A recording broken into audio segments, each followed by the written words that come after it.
Today's openings begin with Infernal Fusion Machine Black Ale from Dastardly Villain Brewing in Winnipeg. They call themselves the Steadfast Students of Stupendous Stout. Their tasting notes suggest that it has espresso flavors in the roast malt and bold character from a Maris Otter malt. Yes, nice roasty malt. I do like that. So, this first thing doesn't have any customs lies on it. Who knows what it is? Let's find out. What is in here? Ooh, it's got a little pokey out bit. It looks like a motor of some description, although I'm not remembering what sort of a motor I might have ordered that has 8 pins on it. Maybe it's got some feedback or something inside? I don't know. I'll have to look that up and find out what the listings have to say. L5BF stepper rotation motor, 270 degrees auto instrument machine. A stepper motor? Okay, I guess that would explain why it's got so many input pins, but a stepper motor with 4 coils on it? So according to this, it is a 5-volt stepper, 0.33 degrees, with micro stepping at 0.083 degrees, so that's tiny. But it only rotates 270 degrees. I'm going to have to think about why I ordered this. I don't remember off the top of my... Oh, wait. Yes, I do remember.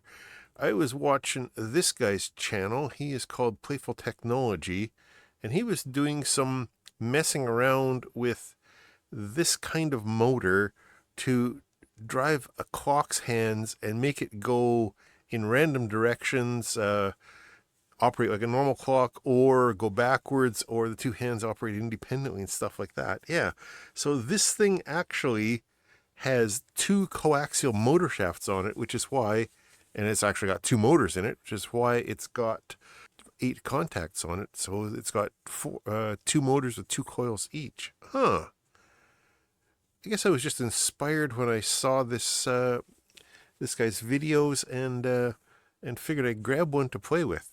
Who knows what kind of trouble you can get into with a dual stepper motor. Plus, it was only $11, so that's not a huge amount just for something to tinker with and play with. At least I think it's worth the experimental money. What do you think? All right, next thing in, mystery from an anonymous donor to my P.O. box. So let's see what I've been sent. More clip leads. All right. Well, not clip leads, but alligator clips for making up clip test leads. I got some more of these, presumably from the same anonymous donor a couple weeks ago. And they are just basic, inexpensive little alligator clips for making up your own test wires. As usual, when it's something that I have been sent, I will link you to a search link that is set to sort price plus shipping lowest first, which should find exactly what I've been sent. And in this case, here they are, the insulated alligator crocodile clips. Are they alligators or crocodiles? Well, it depends on what country you're in, I think. Anyway, nothing too exciting, but very handy things to have nonetheless. Thanks once again to my anonymous donor. Okay, next thing in. Again, it doesn't really say what's on it, although... Oh, wait a minute. Might be able to see the customs wise down here. I think that says connector female. Okay. What sort of connectors did I order? Apparently 2 different kinds. Or maybe 2 packages of the same kind. MF5, 135 pair spring-loaded male, female, 2.54 millimeter, 2, 3, 4, 5, 6, 7, 8, 9 pole. With the dash 5 on there, I'm going to guess that I ordered the 5 pole connectors. What are they exactly? Wow, a package within a package. Well packaged, I'll give them that. I hope I didn't have to pay too much extra for shipping and packing. Oh. Okay. Oh, these are little breakaway magnetic pogo pin type things. These are good for power connectors that you don't want to break off if they're being roughly handled. These ones will just pop off, and they self-align because they're magnetic, so they won't go on the wrong way. There's a North Pole and a South Pole, and they will not. No, they won't go. They only go one way. I'm sure I had a project in mind when I was ordering these, 3 or 4 months ago. I can't tell you at the moment what that project was. I'm going to guess that this other package is exactly the same ones because the part numbers are the same. Right. Yeah, they look like they are exactly the same thing. So, okay, so I've got 10 of these sets of oh no, these are 3-pin. Okay, so these guys are just for straight power, and these ones I could probably use with addressable LED strips. Power, data, and ground. These could be fun to play with. 1, 3, or 5 pairs, spring-loaded male, female, 2.54 millimeter pitch, between 2 and 9 pole, through holes, connector, magnetic pogo pin. Yeah, all those kind of things. So I got the male-female set, 5 pairs of 2-pin and 5 pairs of 3-pin. Currently going for $10.08 for the 2-pin and $11.99 for the 3-pin. And that is actually a price reduction since I ordered them, so that is surprising. And of course, free shipping because it's more than $10 order, which is pretty common on AliExpress these days. There is some typical mechanical drawings of them with the various measurements and whatnot if you're interested. Looks like they also have some that have wires pre-soldered onto them if you want them that way instead, but I just got the basic connectors with that I can put my own stuff on. Those are neat. Another mystery from the P.O. box. This one says crystal diode, customs declared, $2.71. That's the kind of cheapness I'm hoping that my donors are spending. I'm not wanting anybody to break the bank sending me stuff just for me to mess with, but I always appreciate it no matter what you send. And in this case, it is 5 little modules. These look like lithium-ion charge boards. I'm pretty sure they are because I've got some of these already. These ones are the USB-C variety with a DW01 protection chip on them and a 4056. Usually the number is T4056, but in this case it's 4056T, which is, again, the charge controller chip. And the third major component on there is 8205, which is a MOSFET, which cuts off the battery when the DW01 tells it that it's either overcharged or undercharged. So this is a nice little charging and protection board. Oh yeah, the other thing is there is one of these resistors, I can't remember which one it is, I think it's R1, that sets the charging current. Typically they default to 1 amp, but you can change that resistor to change the charging current to a much lower value if you see fit. Or a slightly higher value, but I think a lower value is probably a safer option. EP4056 USB Type-C 5 pieces. Lithium-ion battery charging modules. The search finds a whole bunch of 5 packs of these things for $2 Canadian with free shipping. What a bargain. And finally, the last and largest of the packages. This is something that I ordered, but again, there's no customs information on the outside, so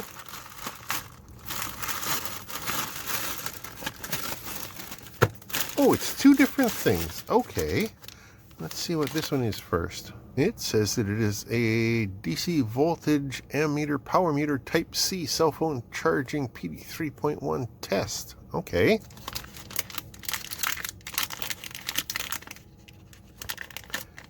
So yeah, just a USB-C in and out. Good for between 4.5 and 50 volts and up to 12 amps of current. Wow. Comes with a little manual here and not too much going on. Click through the interface, press and hold for several functions. So there's one button on the side of it, right? Oh, there's two buttons. Okay. One is a function button, one is for rotating the screen. And it looks like this shows a lot of the same things as my other USB testers. I have this Unity one, which does USB-A or USB-C, but it doesn't have a lot of modes. It has a couple, but it mostly just shows you what the voltage and current are at a given moment in time. This one does a few more things. It can do Type-C or Type-A or micro USB, and it can query and control the power delivery modes, at least a little bit, although its menu is really unintuitive. I have to keep looking at the manual every time I want to look at it. So I figured, for cheap, which I'm assuming this thing is, I figured I would grab this just to see what it's like. In one DC 4.5 to 5 volts, 0 to 12 amp multifunction digital display, DC voltmeter, ammeter, power meter, Type-C cell phone charging PD tester. When I ordered it, it was a bit less than this, of course, but currently it's going for $10.28 on sale with free shipping. Claims to have a bunch of different modes, and one of these buttons steps you through it. That one there that they're pointing at. There's the display, the main display, or you can go to a more simplified display. Current reset, okay. Switching colors or power it off, right. So it can measure, again, it says up to 50 volts, up to 12 amps, up to 600 watts. It can operate up to between freezing and boiling temperatures, sure. Oh, it can count watt hours as well. Did I see that on the screen? Oh yeah, there is watt hours over here. Sure. Okay, all kinds of stuff. And it can pass and measure the various power delivery modes as well. It can detect them. I don't think it can control them, but it can detect them. Let's play with this just a little bit and then get on to the other thing that was in the package.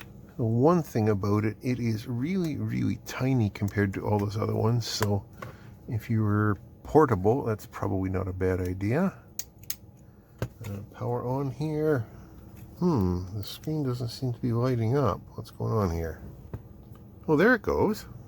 Can you read that though? Yeah, you can. Let's just flip that around so it's the right way up. Huh, okay. So I wonder why it likes this power supply and not the other one. Is this power supply not working properly?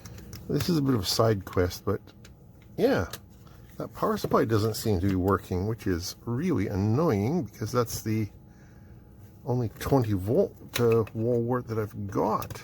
Huh, that's goofy. The USB-C output on this one seems to have failed. That's annoying. Anyway, we'll carry on with testing with this one. As we saw, when we plugged that in, the screen does light up. So we're getting a 5 volt output. We don't have any load on there right now, but it seems to be working. I was scared for a minute that I'd gotten one that doesn't work. So we'll plug in my USB soldering iron, and immediately the PD told this thing to go up to 9 volts, and it has done that. And I think the soldering iron will light up with 9 volts, which means we're going to be drawing a bunch of current. As you can see, it is measuring the current draw of this soldering iron as it's going through. That's cool. And we can go to the different display screens. Sure, screen brightness display off. There we go. Okay, so I think it will be a handy thing. And again, it does the same job as these ones do. It doesn't do quite as much as this one because this one can order around the power delivery modes, whereas this one just has to react to it, which is fine. It's much smaller than either of these, so like I said, if you're portable or got a walking around toolkit, that's not a bad choice to put in there, I guess. For $10, that's not a bad idea. I will, as usual, have a link to it down below. Now, let's get this carnage out of the way and see what's in this box here. Alright, let's see what this is. It says that it is an M469D yellow with box. It is a network cable tester. Another thing which I already have one of, but this looked like a nice compact one compared to the fancier one that I have. And sometimes you just need, again, a small thing, a small tool that'll fit in a toolbox, because the tool, the best tool for the job is the one that you have with you, right? Sure. Let's get this unwrapped here. Oh, it's ANENG brand. Okay. Looks like they're clipped together. Oh, they're dovetailed together. All right.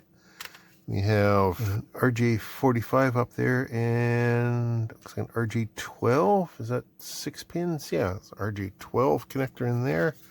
And then on the bottom of this guy is the mating connector. And I said that just slides on there for storage. Off, on, and S mode, whatever that is. Ah, there is a manual in here. That one doesn't help me. This one does. Let's find out what those modes are. Well, we'll go and look at the sale page first. I will read through this. Won't take but a moment. And then I guess we'll play with that too. Sure, why not? ANENG M469D Cable LAN Tester, Network Cable Tester, RJ45, RJ11, RJ12, Cat5, UTP LAN Cable Testing Network. Yeah. All the keywords. Currently, looks like it's on sale for $7.89 with a bit of shipping. When I bought it, it was $6.50 after shipping, so not too bad. There's a couple other variants on the theme, but I, of course, got the cheapest one. It's got the little most popular flame beside it. I'm guessing there's not many functions to this beyond the basics, which is fine. Switch on power. S is for slow. M is for manual. Okay, sure. Put cables into both pieces and watch the blinking lights. Being able to identify both a go, no-go, but more importantly, the fact that you've miswired a cable, or why you've miswired a cable, and identifying which wires and which cables are out of order is really good, especially for somebody like me who's colorblind, because these idiots who designed the standard decided that green and brown were a good choice to identify for a color coding, which they really aren't. So let's plug that guy in, turn him on. Oh, and it looks like it's working. And there we have it counting through all 8. This is not a shielded cable, so that is correct. So yeah, that is just a handy little tool to have. Cheap, good for tossing in your toolbox. Actually from a known brand too. What's not to like about that? And there is the contents of today's Mailbag Monday haul. Quite the variety, no duds tonight. This is all good stuff. Got these little test clips. Those are always handy to have. And these USB charging boards for lithium-ion cells. Those both came from anonymous donors, and I thank you once again for that. Things that I bought. This dual concentric shaft stepper motor. As I understand it, the white piece is one shaft, and then this piece is another shaft. So you can use it as Playful Technology did to put clock hands on there, and then you can control them weirdly. Or you can put different pointers or different rotating wheels or whatever you want on there and control them from the stepper motors. I'm going to assume that this is one stepper motor and this is the other one, but that's going to take a little bit of future playing. Stay tuned. Then we've got these little magnetic pogo pins. And again, I've seen other people using them. I thought they might be fun to play with and might inspire me to a project. So I picked up some 2-pin and 3-pin ones. If the mood strikes me, I will do something with those in the future. I guess the muse has to strike me first. If you have any ideas for projects that use these that are within my my shop's tool set, let me know down below. And then we have the little USB tester. Again, this is not as versatile as the other larger ones that I got, but it's also much cheaper and much smaller and more portable. I think that will be a good little thing, although I'm not sure whether you guys will be seeing a lot of it because it is so hard to get on camera because its screen is so tiny compared to even this one. And this one is hard to shoot too because it's so reflective, and it's, I mean, it looks nice in person, but it's really hard to shoot on video. So I'm not sure which one I'll be using for the videos going forward, but this one will definitely be coming with me when I'm helping somebody out. And finally, the RJ45 or network cable tester, telephone cable tester.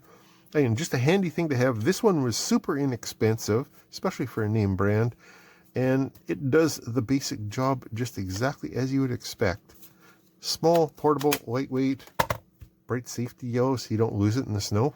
Not that you'd want to be doing this kind of stuff in the snow if you can avoid it, but it happens around here. Anyway, thanks for watching. Thanks to the anonymous donors, the YouTube channel members, the Patreon supporters who all contribute to my silliness around here, help keep my beer fridge full, keep interesting things rolling into the shop, and of course, give me a reason to do these mailbags.